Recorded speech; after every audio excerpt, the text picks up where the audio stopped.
Hi, everyone. It's amazing to be here. Oh my God. My name's Zina. I'm 23 years old, and I'm with the Sunrise Movement.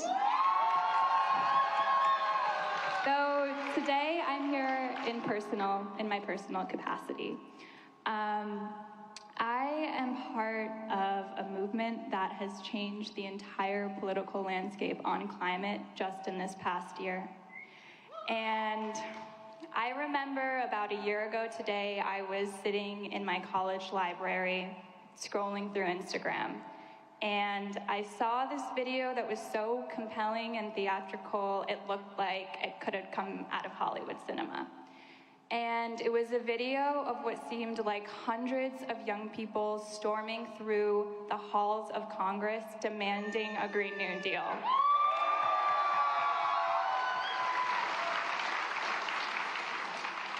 And they were confronting face-to-face the most powerful Democrat in Washington.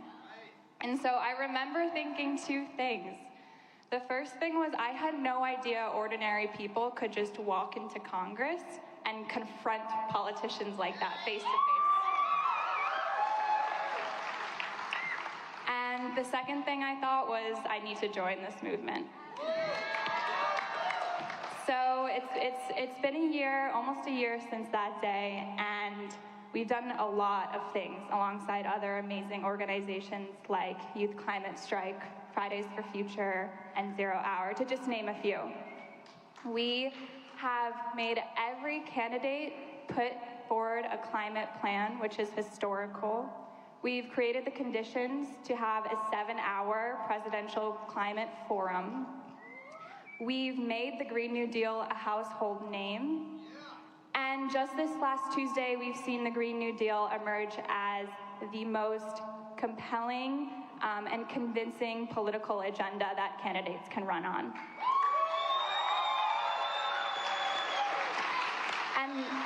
And lastly, we've organized across the country, growing from just 20 hubs to 200 in just a mere amount of months.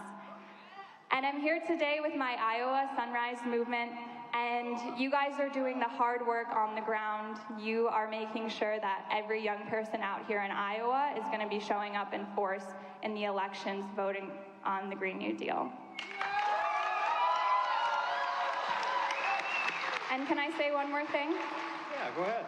I don't think a year ago today I could have seen youth and politicians working together to put forward a solution that really addresses the climate crisis at the scale that science and justice demand.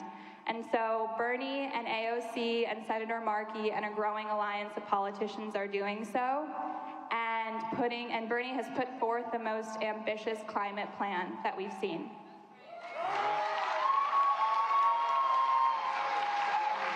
So thank you so much for having me here, and I'm really excited to talk with all you panelists. Thank you. Thank you.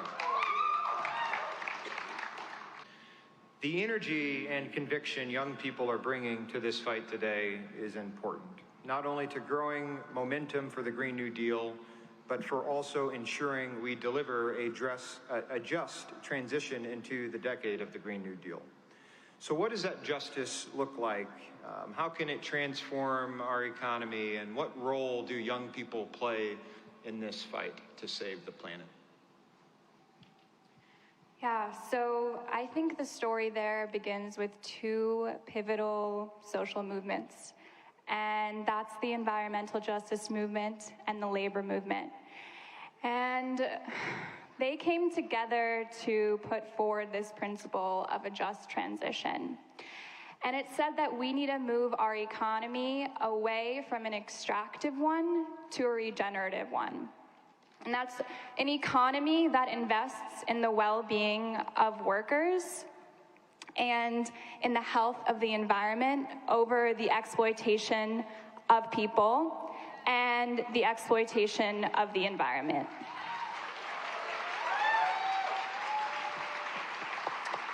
And so this idea of a just transition is central to any Green New Deal that we're going to bring in.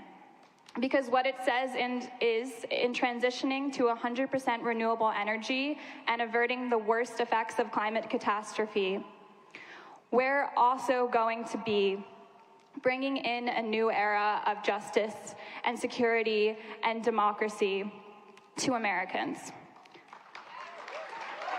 We're going to make sure that no worker is left behind in this just transition. And we're going to make sure, essentially, that we're establishing a new value system for how we govern America. And so the Green New Deal is this amazing opportunity to not only envision what our new economy looks like, but what those values look like. So think of family, think of justice, think of security, think of what freedom means. To me, freedom means to live a good life. And outside, there were some Trump supporters, they were yelling freedom at me, and I said, I guess we're on the same page because I want freedom to live.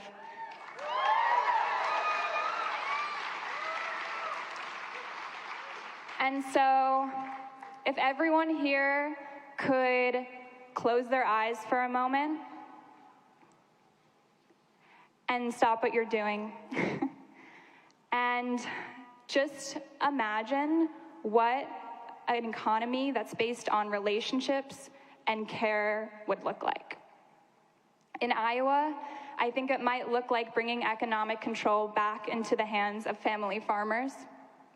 I think it would look like investing in people who are on the front lines of the climate crisis and using their local knowledge to restore biodiversity. And most of all, I think it would look like creating meaningful and dignified work in service to the mission of repairing and caring for America.